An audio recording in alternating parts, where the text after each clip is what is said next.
જંગલમાં રહેતા પ્રાણીઓ ઠંડીથી રક્ષણ માટે કુદરતી નુસ્ખાઓ અપનાવે છે, પરંતુ પાંજરે રહેતા વન્યજીવો માટે ગોઠવવી પડે છે વિશેષ વ્યવસ્થાઓ.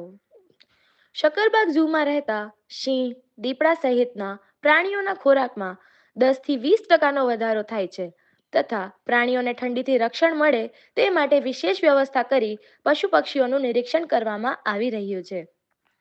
શિયાળાની ઋતુમાં 30-40 દિવસ વધુ ઠંડી પડે છે. ગિરનાર અને જંગલ વિસ્તારમાં તો વધુ ઠંડીનો અનુભવ થાય છે.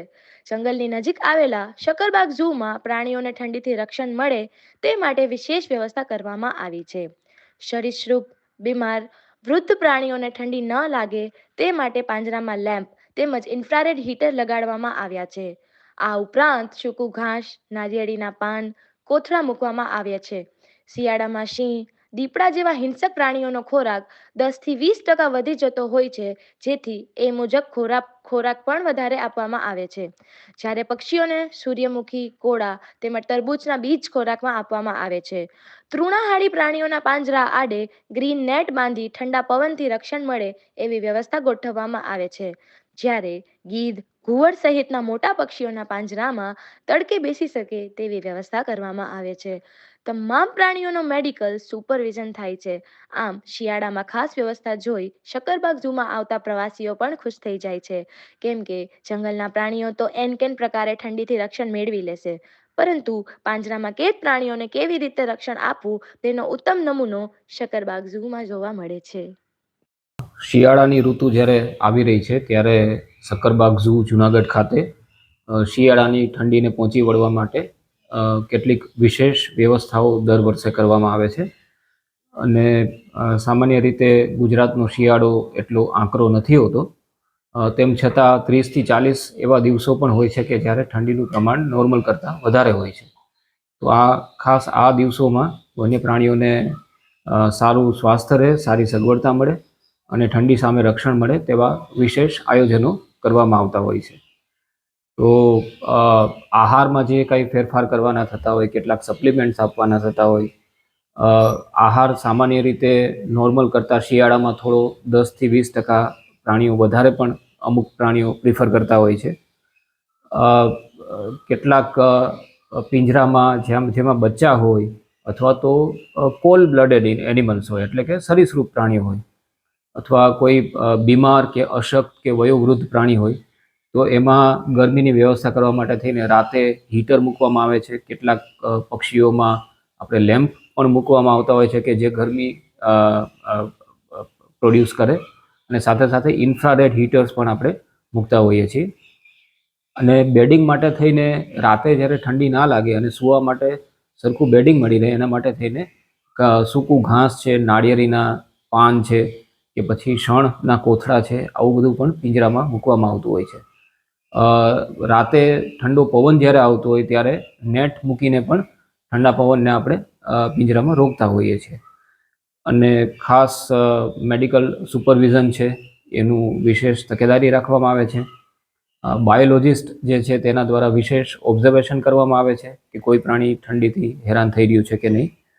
અને જે સરીસૃપ પ્રાણીઓ છે તો એમાં સારો તડકો અંદર બપોરના આવે તેના માટે થઈને કેટલાક બાસ્કિંગ માટે પથ્થરો કે પર્ચ પણ મૂકવામાં આવતા હોય છે. તો આ રીતે ઠંડી સામે રક્ષણ મેળવવા માટે થઈને સક્કરબાગ ઝૂમાં વિશેષ આયોજનો કરવામાં આવી રહ્યા છે. ખોરાકમાં કઈ રીતે આપવામાં આવે છે?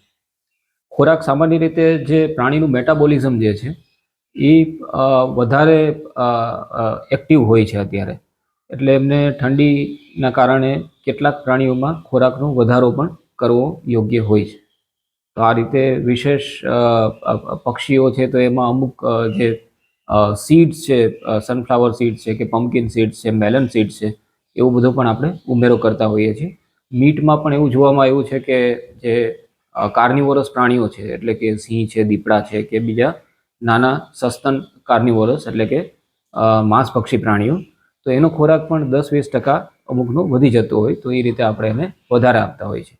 અને જે વિન્ટરમાં નેસ્ટિંગ કરતા હોય એવા બર્ડ્સ હોય, જેમ કે વલ્ચર્સ છે, ફિઝન્ટ્સ છે, કેટલાક જંગલ ફાઉલ છે, તો આ બધાને પણ નેસ્ટિંગની વિશેષ વ્યવસ્થા થાય, નેસ્ટિંગ મટીરિયલ ઉપલબ્ધ થાય પર્ચ એટલે કે બેસવા માટે કે માળો બનાવવા માટેની જગ્યા ઉપલબ્ધ થાય એના માટે પણ આપણે પ્લેટફોર્મ્સ ને એવું બધું તૈયાર કરતા હોઈએ છીએ. હું નિકિતાબેન મારું નામ છે. અમે નવસારી જિલ્લામાંથી ખેરગામ તાલુકાની વિદ્યામંદિર પણંદ પ્રાથમિક શાળામાંથી શૈક્ષણિક પ્રવાસ માટે વિદ્યાર્થીઓ સાથે આવ્યા છીએ. અમે જૂનાગઢમાં સક્કરબાગ પ્રાણી સંગ્રહાલયમાં ખૂબ મજા આવી બધા બાળકોને. અને આપણને કેમ શિયાળામાં ઠંડી લાગે તો આપણે ગરમ કપડાં પહેરીએ તે રીતે અહીંયા પણ ઝૂમાં પણ પ્રાણીઓને ઠંડી ન લાગે એ માટે નેટ પણ બાંધી છે. અને જે સાપનો જે વિભાગ છે એમાં માટલામાં લાઇટની દ્વારા એ લોકોને ગરમી આપવામાં આવે છે. ખૂબ સરસ આયોજન કરેલ છે. મારું નામ નાનુભાઈ ભોયા, પ્રાથમિક મરાઠી સ્કૂલ માંદોની, દાદરાનગર હવેલી, દમણ ને દીવથી આવ્યા છીએ. અમે આ ઝૂમાં અમારી પહેલી મુલાકાત છે. અમે સવારે આવ્યા અને મુલાકાત લીધી ત્યારે અનેક પ્રકારના પક્ષી જોવા મળ્યા, અનેક પ્રકારના સાપો જોવા મળ્યા. ને એ લોકો માટે આ ઠંડીની સિઝનમાં સારું એવી વ્યવસ્થા કરેલી છે, જેવી કે સાપોને ઠંડીના સિઝનમાં એનાથી બચવા માટે લેમ્પ છે મૂકવામાં આવેલા છે. બીજા પ્રાણીઓને ઝારી મૂકવામાં આવેલી છે, જેનાથી એ ઠંડીનો બચાવ થાય. ને બીજી તરફ અમે આ બાજુ આવ્યા તો જે કે કિંગ ઓફ જંગલનો કિંગ છે ફોરેસ્ટ, એ જોવા મળ્યો. અને એકદમ નજીકથી અમે જોવા મળ્યો છે. જેના સિંહ છે, પછી લેપર્ડ છે.